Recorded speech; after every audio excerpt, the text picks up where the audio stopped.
சிலர் தங்களது சுயநலத்திற்காக இளைஞர்கள் மாணவர்களை போதைக்கு அடிமையாக்குகின்றனர்.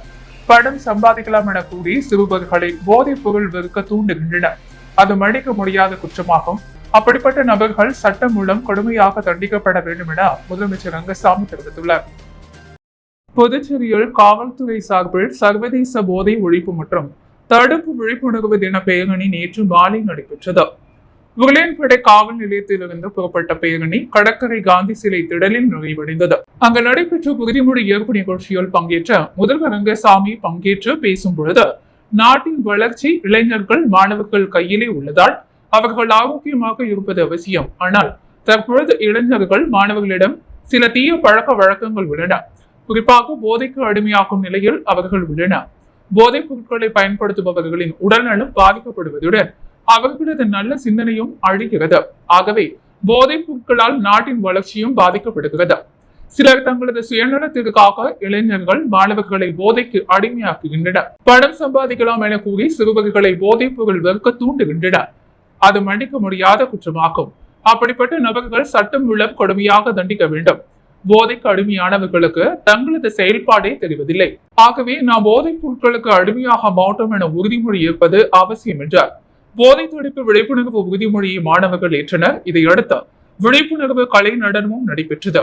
நிகழ்ச்சியில் அமைச்சர் லட்சுமி நாராயணன், காவல்துறை தலைமை முதன்மை இயக்குநர் ஸ்ரீனிவாஸ், முதல்நிலை காவல் கண்காணிப்பாளர் நார சைதன்யா உள்ளிட்டோர் கலந்து கொண்டனர். நாடாளுமன்றத்தில் எந்தவித விவாதமுமின்றி மத்திய அரசால் நடைமுறைப்படுத்தப்பட்ட 3 குற்றவியல் சட்டத்தை திரும்ப பெற வலியுறுத்தி இந்தியா கூட்டணி கட்சி வழக்கறிஞர்கள் சார்பில் கண்டன ஆர்ப்பாட்டம் நடைபெற்றது. வழக்கறிஞர்கள் வழக்காளிகளின் நலன் கருதாமல் நாடாளுமன்றத்தில் எந்தவித விவாதமும் இன்றி நடைமுறைப்படுத்தப்பட்ட இந்திய அரசியலமைப்பு சட்டத்திற்கு எதிரான இந்திய அரசின் 3 கிரிமினல் சட்டத்தை எதிர்த்தும் 3 சட்டங்களையும் உடனடியாக திரும்ப பெற வேண்டும் என வலியுறுத்தியும் இந்தியா கூட்டணி கட்சிகள் சேர்ந்த புதுச்சேரி வழக்கறிஞர்கள் நீதிமன்ற பணிகளை புறக்கணித்து கண்டன ஆர்ப்பாட்டத்தில் ஈடுபட்டனர். வழக்கறிஞர் மருது பாண்டியன் தலைமையில் நீதிமன்ற நுழைவு வாயிலில் நடைபெற்ற கண்டன ஆர்ப்பாட்டத்தில் முன்னாள் முதலமைச்சர் நாராயணசாமி உட்பட சுமார் 14 நீதிமன்றங்களைச் சேர்ந்த 100க்கும் மேற்பட்ட வழக்கறிஞர்கள் கலந்து கொண்டு கோரிக்கைகளை வலியுறுத்தி கண்டன கோஷங்களை எழுப்பினர். இந்திய அரசின் 3 கிரிமினல் சட்டங்களை எதிர்த்து வழக்கறிஞர் போராட்டத்தில் ஈடுபட்டதால் நீதிமன்ற பணிகள் வெகுவாக பாதிக்கப்பட்டது. புதுச்சேரி அரசு மனநல திட்டத்தின் சார்பாக நடைபெற்ற சர்வதேச போதைப் பொருள் ஒழிப்பு விழிப்புணர்வு பேரணியை மாவட்ட ஆட்சியர் குலோத்தமன் கொடியசைத்து தொடங்கி வைத்தார். புதுச்சேரி அரசு மனநல திட்டத்தின் சார்பாக சர்வதேச போதைப் பொருள் ஒழிப்பு மற்றும் சட்டவிரோத கடத்தலை தடுக்கும் தினம் போதைப் பொருள் ஒழிப்பு விழிப்புணர்வு பேரணி நடைபெற்றது. இந்த பேரணியை புதுச்சேரி மாவட்ட ஆட்சியர் குலோத்தமன் துவக்கி வைத்தார். இந்த நிகழ்ச்சியில் தேசிய மனநல திட்ட அதிகாரி மனநல மருத்துவர் டாக்டர் பாலன் மற்றும் மனநல மருத்துவர் டாக்டர் அரவிந்த், மனநல மருத்துவர் டாக்டர் அருள்வர்மன் விருந்தினர்களாக கலந்து கொண்டனர். இப்பேரணிகள் புதுச்சேரியில் உள்ள இந்திரா காந்தி செவிலியர் கல்லூரி, கதிர்காமம் இந்திராணி செவிலியர் கல்லூரி, சபரி செவிலியர் கல்லூரி, விநாயகர் மிஷன் செவிலியர் கல்லூரி, ஏஜி பத்மாவதி மடக்குழு விநாயகர் மற்றும் விவேகானந்தா செவிலியர் கல்லூரி மாணவ மாணவியர்கள் மற்றும் ஆசிரியர் கலந்து கொண்டனர். இந்த நிகழ்ச்சியை தொடர்ந்த இந்திரா காந்தி மருத்துவக் கல்லூரியில் உள்ள பயிலரங்கில் போதை தடுப்பு விழிப்புணர்வு கருத்தங்கள் நடைபெற்றது. இந்த கருத்தரங்கில் பேரணி மாணவர்கள், மருத்துவக் கல்லூரி மாணவர்கள் மற்றும் கல்லூரி விரிவுரையாளர்கள் கலந்து கொண்டனர். கருத்தரங்கில் போதை என்றால் என்ன, போதையின் பக்க விளைவுகளை கையாள்வது எவ்வாறு என்று விளக்கமாக எடுத்துக் கூறினர். நிகழ்ச்சியின் ஏற்பாட்டினை தேசிய மனநல திட்ட ஆலோசகர் ராஜா ஏற்பாடு செய்திருந்தார்.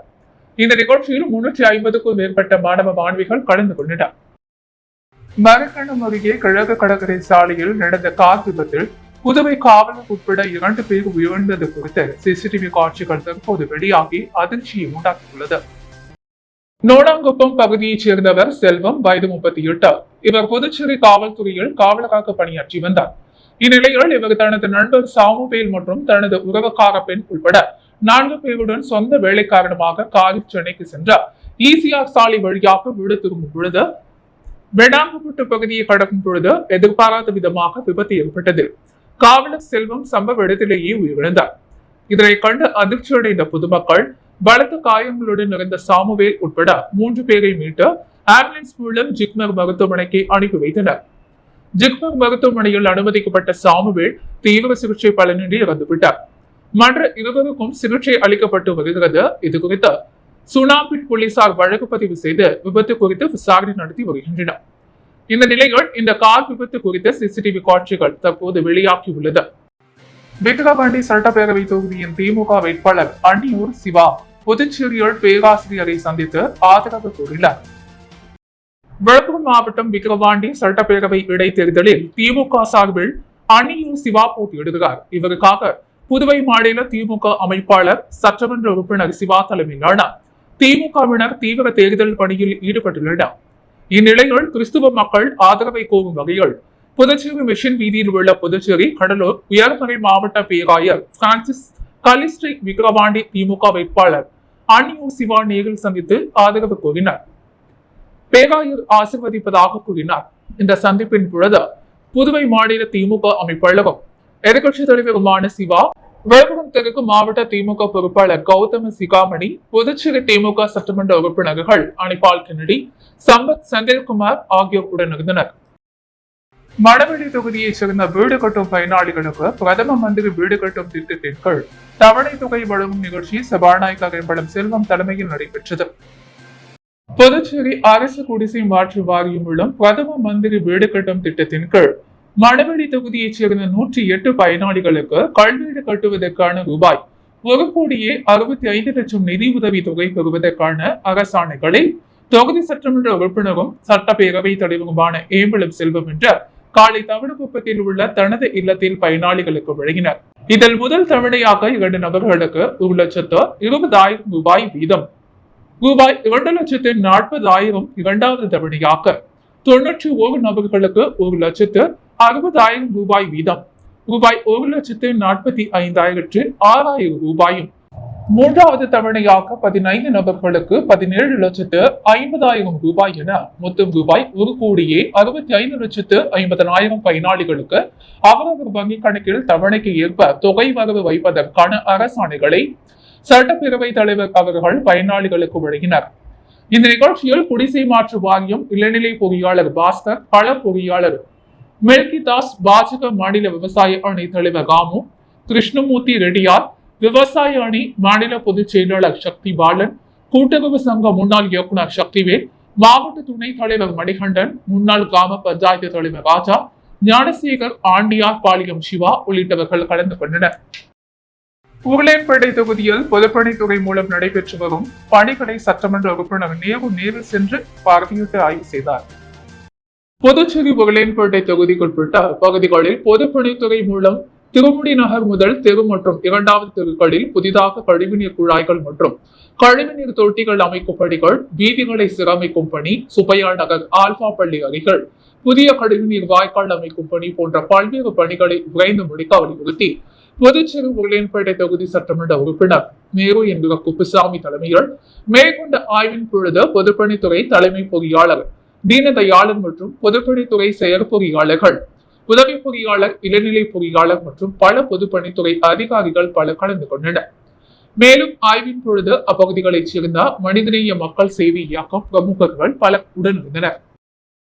உழவர்கரை நகராட்சி கீழ் இயங்கி வரும் நகர்ப்புற வீடற்றவர்களுக்கான காப்பகத்தில் முதியோர்களுக்கும் பல் மற்றும் உடல் சார்ந்த மருத்துவ முகாம் நடைபெற்றது. உழவர்கரை நகராட்சி கீழ் இயங்கி வரும் நகர்ப்புற வீடற்றவர்களுக்கான காப்பகத்தில் உழவர்கரை நகராட்சி ஆணையர் சுரேஷ்ராஜ் வழிகாட்டுதலின்படி சிவகுமார் மேற்பார்வையில் சரௌண்ட் சொசைட்டி ஆஃப் பாண்டிச்சேரி நிறுவனர் மோகன் மற்றும் சுகுணா முன்னிலையில் மருத்துவ முகாம் நடைபெற்றது. இந்த நிகழ்ச்சிக்கு காவல் கண்காணிப்பாளர் மாறன் தலைமை தங்கினார். Rotary club of Pondicherry Agaram தலைவி ஜெயந்தி ராணி, தையல் நாயகி பூவிழியுடன் இணைந்த காக் medical centre Sharulekha, doctor Malini Nitish மற்றும் ஒருங்கிணைப்பாளர் சாஹிர் உசைன் அனைவரும் ஒருங்கிணைத்தனர்.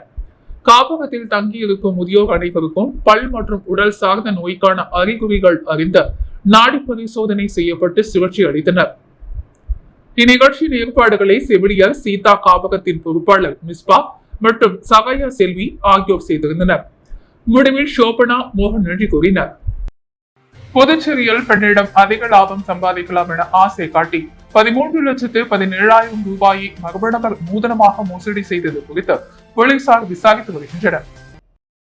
புதுச்சேரி முதலியார் பாளையத்தைச் சேர்ந்தவர் லதா. இவரை பகவடவர் கைபேசியில் தொடர்பு கொண்டு இணையதள வாயிலாக ஒரு நிறுவனத்தில் முதலீடு செய்தால் அதிக லாபம் சம்பாதிக்கலாம் என ஆசை காட்டியுள்ளார். இதை நம்பி அவர் மகவடவர் கூறிய செயலியை பதிவிறக்கம் செய்தார்.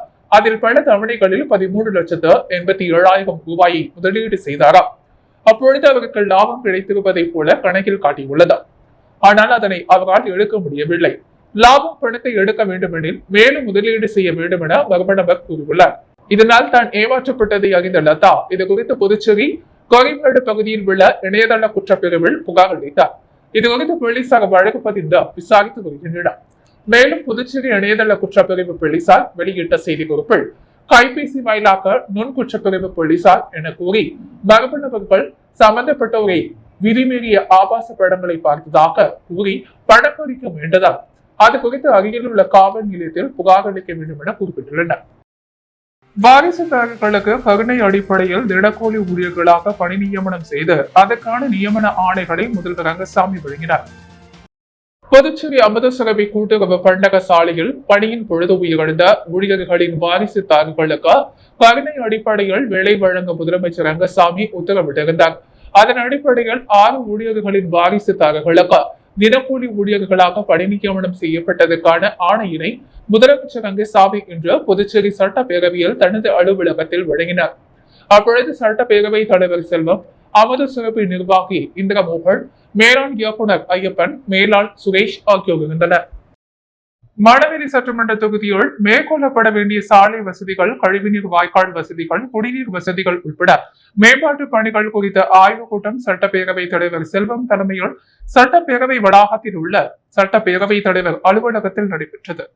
இந்த ஆலோசனை கூட்டத்தில் பொதுப்பணித்துறை, ஊரக மேம்பாட்டு முகமை, அரியாங்குப்பம் வட்டார வளர்ச்சி அலுவலகம் மற்றும் அரியாங்குப்பம் கொம்யூன் பஞ்சாயத்து ஆகிய துறைகளினால் மேற்கொள்ளப்பட வேண்டிய பணிகள் குறித்து தற்போது தொடங்கப்பட்ட நிலுவையில் உள்ள பணிகள் குறித்தும் விவரங்களை சட்டப்பேரவை தலைவர் கேட்டறிந்தார்.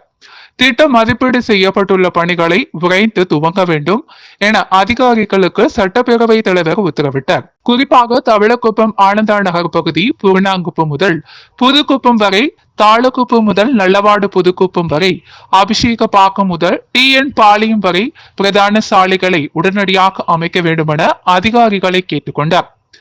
மேலும் திருமால் நகர், ராமதாஸ் நகர், சீனிவாசன் பொதுக்குப்பம், சுனாமி குடியிருப்பு, மருது, சுந்தராம்பாள் நகர், இடையார்பாளையம், சின்ன வீராம்பட்டினம், லட்சுமி நகர், ஈஸ்வரன் நகர், அண்ணாமலை நகர், VIP கார்டன், மணவேலி மாரியம்மன் கோயில் வீதி, ரைஸ்மில் நகர் உள்ளிட்ட பகுதிகளில் சாலை மற்றும் கழிவுநீர் வாய்க்கால் வசதிகளை உடனடியாக ஏற்படுத்தி தர வேண்டும் என அதிகாரிகளுக்கு உத்தரவிட்டார்.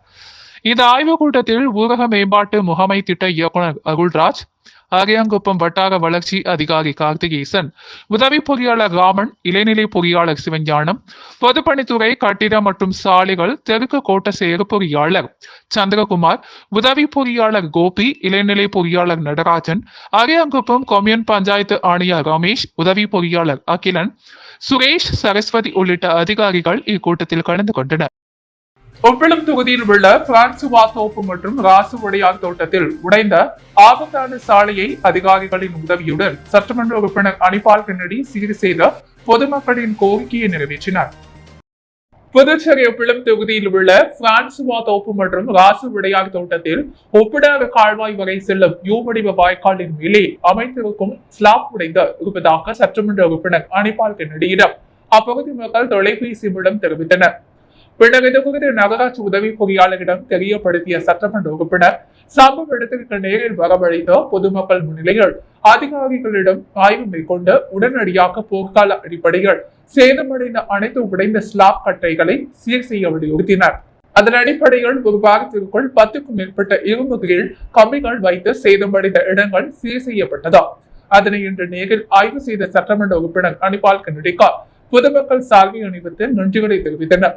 அப்பொழுது தொகுதி செயலாளர் சக்திவேல், துணை செயலாளர் ராஜி, கிளை செயலாளர் காலப்பன், இருதயராஜ், ராகேஷ், கழக சகோதரர் மொரிஸ், வைத்தீஸ்வரி, கார்த்திக் ஆகியோர் உடன் இருந்தனர். சாங்கலி கோலாப்பூரில் புயல் மழையால் பாதிக்கப்பட்ட மக்களுக்கு ரேஷன் பொருட்கள் வழங்கிய மகாராஷ்டிரா மாநில தலைமை ரஜினிகாந்த் ரசிகர் நற்பணி மன்ற மும்பை மாநில தலைவர் SK ஆதிமூலத்திற்கு மகாராஷ்டிரா முதல்வர் ஏக்நாத் ஷிண்டோ பாராட்டு சான்றிதழ் மற்றும் விருதுகளை வழங்கி வாழ்த்து தெரிவித்தார். மகாராஷ்டிரா மாநில அளவிலான சமூக நீதி கவுன்சில் 2024 விழா நடைபெற்றது. இந்த விழாவை மகாராஷ்டிரா முதலமைச்சர் ஏக்நாத் ஷிண்டே தொடங்கி வைத்தார். இந்த நிகழ்ச்சியில் தேசிய பட்டியலின ஆணையத்தின் தலைவர் கிஷோர் மக்வானா மற்றும் முக்கியஸ்தவர்கள் பல கலந்து கொண்டனர். மேலும் இந்த நிகழ்ச்சியில் மகாராஷ்டிரா முழுவதும் சுமார் 1500 பேருக்கு கவுன்சிலிங் நடைபெற்றது. மேலும் 10 நாட்களுக்கு முன்பாக ஆன்லைனில் பதிவு செய்தவர்களில் தகுதியானவர்களுக்கு மட்டும் விருதும் சான்றிதழ்களும் வழங்கப்பட்டது. இந்த நிகழ்ச்சியில் மகாராஷ்டிரா மாநில தலைமை ரஜினிகாந்த், ரசிகர் நற்பணி மன்றா, மும்பை மாநில தலைவர் டாக்டர் SK தளபதி ஆதிமூலத்திற்கு சாங்கிலி கோலாப்பூர் புயல் மழையால் பாதிக்கப்பட்ட மக்களுக்கு ரூபாய் 1.5 லட்சம் செலவில் ரேஷன் பொருட்கள் நேரடியாக பாதிக்கப்பட்ட மக்களுக்கு வழங்கியதற்கு பாராட்டு சான்றிதழும் விருதும் வழங்கப்பட்டது குறிப்பிடத்தக்கது. புதுவையின் அன்றாட நிகழ்வுகளை காண பாண்டி ஹெட்லைன்ஸ் யூடியூப் சேனலை சப்ஸ்கிரைப் பண்ணுங்க. தொடர்ந்து எங்களுடன் இணைந்திருக்க பக்கத்தில் உள்ள பெல் பட்டனை பிரஸ் பண்ணுங்க. லைக் பண்ணுங்க, ஷேர் பண்ணுங்க. என்றும் உங்களுடன் பாண்டி ஹெட்லைன்ஸ்.